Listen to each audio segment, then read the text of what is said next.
Good morning, everyone. Welcome to the Albury Academy Library for our second podcast.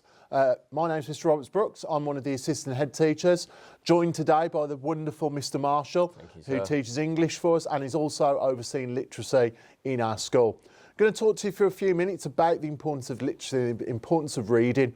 Yeah, Mr Marshall, so I'm sure you agree, it's an area of massive improvement in school and what we've done really good at. 100%. But I think people who are watching this and listening to it, they don't understand what actually literacy is about. Yeah. So maybe you could just talk a little bit about what do we do as literacy? What is it? 100%, sir, yeah. I think there's this idea in primary school, but literacy is English, right? So when we're in primary school, we're always taught we have numeracy, we have literacy. Literacy is English. But now that we're in secondary school, literacy is so much more than that. It's not just English. It's whenever you read a question in any subject, it's using vocabulary for particular subjects and getting those words into your brains and using them in everyday answers and making sure you can access those questions as well. Brilliant. With literacy, we always talk about these tier 2, tier 3 words, don't we? We do. You know, tier 2 words that we can use in different places, and then tier 3 words are actual specific to subjects, aren't they? That's right. So, for example, in English, you wouldn't necessarily use trigonometry. No. But in maths, you would definitely use trigonometry. Yes, you'd hope so. so. It's getting everyone to realise that words can have different meanings in different places, isn't it? That's right, yeah. What's the ultimate goal? You know, we're talking about improving literacy. What's it going to be for our students? Why are they going to be better for it? Well, for us, if you think of exam questions, I don't know if you know this, sir, but exam papers, they require a reading age of 14, 15. So for our students, when they get to year 10 and 11 and they're doing their exams, they've got to have a good reading age in order to access those questions. If they get there and their reading age is lower than what we would want, they're not going to be able to understand those papers, and that's for every subject. So it goes hand in hand with the grades. The higher your reading age, the better your grades will be, because you can read and use that vocabulary. Wow, so we talk about the importance of it. It's actually vital, isn't it? It's if crucial. someone wants some really good GCSE grades, they've got to read. Definitely. They've got to read for pleasure, they've got to read for academic success. Yeah. It's got to be done. That's it. So what can students do? Because I know when I walk around school and I'll talk to students about what are you reading, why are you reading, sometimes they just don't know what to do. So what sort of things can we recommend to the viewers about how they can improve their reading skills? Well, we do a lot in all subjects, actually. I was going to say in English, but actually everyone's doing it now. It's something that we've really been working on reciprocal reading. So using those 4 steps when you approach a text for the first time. So predicting, using what information we can see. We've got a number of books in front of us.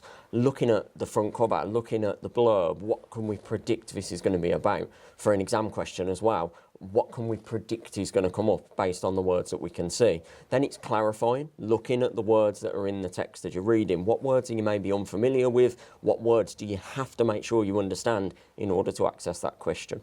Then question, after you've read it, what questions have arisen? Have you fully understood what it's saying, or have we got any other questions ourselves that we're unsure of that we need answering before we attempt the question or before we read the next part of the story? And then summarise as well. So talking to other people about it, can you bring together all of the ideas that you've looked at and summarise what you've just read? And if you can do those 4 steps, you're flying. You're doing really well. I know as I've walked around school, we've got a lot of children who read aloud as well, Yes. don't we? We encourage students to read aloud, not to be nervous, not to feel that they can't, but to give it the best shot they can, don't we, as Definitely. well? You know, so we know there's lots of things we do. We also use the library, don't we? We do library lessons, do library clubs at break times and lunch times and after schools. So there's loads of opportunity for students to develop reading, isn't there? Yes, there is. Yeah, and I've seen the library, we can see across the desk today, we've got lots of different media. We've got normal storybooks, we've got non-fiction texts, we've got classic novels, we've also got some real fun and imaginative ideas. So someone can walk in it and basically find anything, can't they? That's it, 100%. And I think that's the key as well.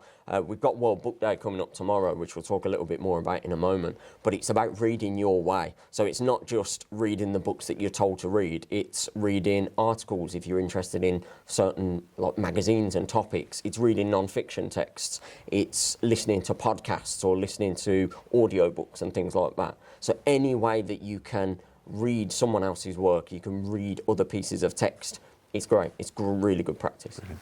We spoke about World Book Day. We've just mentioned it. World Book Day tomorrow. Yep. Lots of things going on in school. Very exciting. Lots of really fun things. Yep. If you're very lucky, you may see a scarecrow walking around. I hope so. There might well be a scarecrow walking around, even on the front gate first thing in the morning. Very nice. So just talk a little bit about the importance of World Book Day, what we're going to provide, and then what can students engage with around school? Yeah, definitely. So World Book Day, absolutely love. It's something that the students have really engaged well with over the years. So we want to keep that going. We want to really celebrate that love of reading and encouraging students to pick up books and to just read their way. So we've got a few things going on for year 7, 8 and 9 tomorrow. We're going to be doing some slightly different lessons. I've picked out some what I think are really exciting books that they're going to have a look at in some of their lessons. They're going to read some extracts from it. They're going to do some creative tasks based around it. We've also got reading picnics in some of our lessons where students can bring in a book that they want to read and they can just sit and read that book in a nice, relaxed atmosphere. And then there's opportunity for a little bit of discussion and a little bit of a debate task. I won't speak too much about it, where they can... mystery chat. Yeah, they can kind of debate about the books they're reading and maybe why their character is the best character. We've got a few things going on. I don't want to give too much away. Of course, it's all a mystery, sir. It's all a mystery. Exactly. Can also say you've brought some things to show the viewers as well. Yes, we have. So all the students in year 7, 8 and 9 That's right. are going to be getting a £1 book token. You may have seen these already. Correct me if I'm wrong, they can go to any bookstore, That's right. supermarkets. Yep. I've seen Tesco this morning, big World Book Day, Yep. with Trade Your Voucher here and other books as well. Yep. But I've also understand we can get free books, can't we? Yes, we can. See, we've got some here with us. Yes. I'm going to pick one out. Go for it. Because my daughter's 7. Okay. She traded a book voucher in yesterday at Tesco. Fantastic. And she bought this one, which is called The Fart That Broke the World Book Day. Right, okay. Which I thought was really interesting. Yeah. This is what it says. We talk about the blurb. Okay. And this is what the blurb says. Okay. It's World Book Day and the school is buzzing with excitement. A bit similar to what we will do tomorrow. Definitely, hope so. However, the next part, hopefully not. Something smells very funny in every classroom.